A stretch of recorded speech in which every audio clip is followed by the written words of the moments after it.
There are over 29 different free weapons that you can pick up at over 44 different locations within your properties, and over 200 spawn locations in the free roam map. So today we're going to cover all 44 different locations within your businesses that you can get free weapons and ammo, and touch on all 200 locations around the map. Starting off with the first property that offered these kind of pickups, we're headed to the open ocean, where you can find a special carbine at the end of the hallway on the lower deck of your private yacht. Now, I know what you're thinking, and to call these free weapons is kind of misleading, as you need to purchase a multi-million-dollar yacht to get this special carbine. So, it's pretty special, I suppose. But in the case that wasn't enough for you, you can also find a combat MG at the furthest bedroom on the same level. And to sweeten the deal even further, in the attached office adjacent to that bedroom is a heavy sniper, carrying a few rounds as well. But I suppose for more than $6 million, maybe we shouldn't be calling these free. However, you can consider them additional gifts to your purchase at no additional cost, which would technically make them free. Luckily, that's not all the yacht has to offer, because in the spare bedroom, also on the lower level of the deck, is a homing launcher and additional proximity mines towards the bow of the room next to the bed. That being said, the yacht isn't the only property that has weapon pickups within it. Just a few years after, within the addition of the bunker, you're able to find a Molotov grenade launcher, and a rocket launcher available for pickup. However, there is a prerequisite goal required to unlock these pickups. To unlock any of the bunker weaponry, you'll need to first purchase the bunker shooting range, which costs roughly $745,000. Upon making this purchase, the Molotov will be granted for free. As for the grenade, you'll need to complete all of the 1-star range missions. The grenade launcher requires all of the 2-star missions, and the rocket launcher requires you to master every single challenge. Heading over to one of the largest properties we can own in square footage is the Hangar, which actually has 6 different pickups available throughout this massive corridor. Firstly, if you head up to the catwalk above the sleeping quarters, you'll find 2 sticky bombs at your leisure. Continuing even further up to the uppermost section of the catwalk, you'll find a homing launcher and 2 rockets at the front end of the hangar, and a heavy revolver with some ammo at the rear end of the hangar.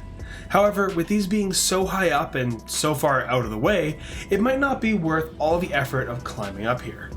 So for those who don't like to climb up as high, consider picking up the SMG, which is located just on top of the workshop, or perhaps the sniper with the advanced scope and 12 rounds in the middle section of the catwalk towards the rear of the hangar, which only requires 1 large set of stairs and is the only weapon on this entire list to include an attachment. The last pickup located within the hangar isn't exactly a weapon, but who's gonna say no to a free parachute? Similar to the bunker in more ways than one, the facility is also located underground and requires you to make further purchases to get the weapon pickups. After purchasing the facility, if you decide to upgrade the security in this property, you'll also be granted with the security room, which contains a combat PDW and 60 rounds, 2 sticky bombs, an assault shotgun with 64 shells, a pistol .5 with 18 shots, a special carbine with 120 rounds, and finally across the hallway is a smaller, more tucked away security room where you'll find a minigun, which is one of the better pickups I'll be mentioning in this video. Within the nightclub, you'll also have the option to purchase a security upgrade, which not only gives you access to a gun locker behind Tony's desk, but allows you to restock your heavy revolver opposite of the sofa bed in the office. It also unlocks a different weapon pickup on each floor within the basement, giving you better options the more floors you have. On the first level of the basement, you'll find an assault SMG on the desk in the back of the storage area. In the same location on level 2, you'll find a pump shotgun. On level 3, you'll find an advanced rifle. Moving down to level 4, you'll find a heavy sniper.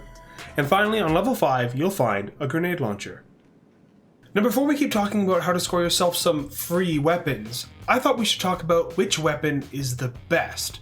But in order to talk about and rank every single weapon in the game, I want to reach 10,000 followers on Twitch, which is where my live streams typically take place alongside YouTube, with even more perks for you as a viewer. And we already have over 40,000 of us here. So if less than a quarter of you headed over to Twitch using the link in the description, we can hit that in no time. Heading all the way back to the open ocean, but still staying beneath the surface, we're going to enter the Kasatka. Within the Kasatka, you'll find some more unique pickups, including a flare gun, which can be found in the security room underneath the desk. This is definitely one of the more unique weapons available.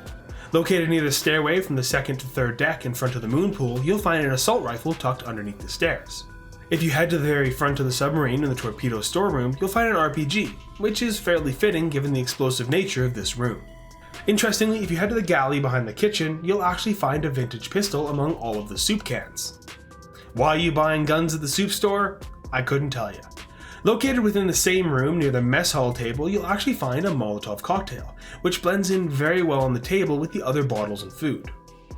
If you've explored the sleeping quarters, you would have found a compact rifle on one of the bunk beds adjacent to the player's sleeping quarters.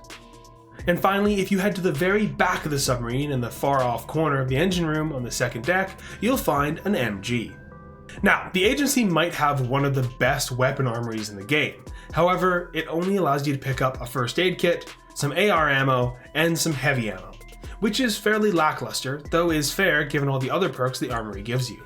With one of the newest properties, you can actually find a pipe wrench near the sleeping quarters in the Salvage Yard, which is one of the first melee weapons located within a business.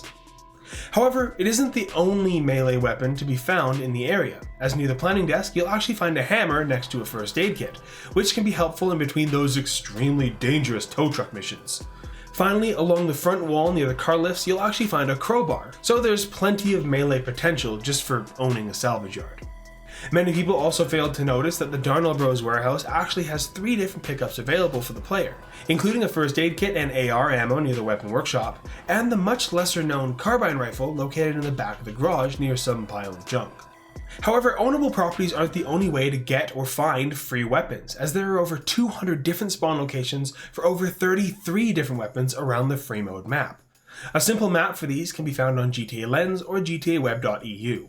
For simplicity, here's a map of every grenade pickup, every Molotov location, every sticky bomb, every potential tear gas pickup, the 2 proximity mine locations, the 2 vintage pistol locations, all of the combat pistols, the SNS pistols, each heavy revolver spawn location, the 2 pistol .50 locations, all of the bullpup rifles, micro SMGs, assault SMGs, combat PDWs, carbine rifles, heavy rifles, assault rifles, the 2 special carbine drops, every pump shotgun, sawed-off shotgun, heavy shotgun, precision rifle, sniper rifle, and the marksman rifle. As for melee weapons, you can also find a map for every knife spawn location, antique cavalry dagger, nightstick, hammer, baseball bats, crowbars, golf clubs, bottles, and finally, every jerry can location. Now, I would like to point out that some of these spawn locations are locked to certain times of the day or unique requirements, and they aren't guaranteed every single time, so don't expect these locations to always have them whenever you need. But perhaps free weapons aren't what you're after. Maybe you want to know about the different cars that you can get for free. Well, lucky for you, I've already covered that topic and it's available for you to watch right now.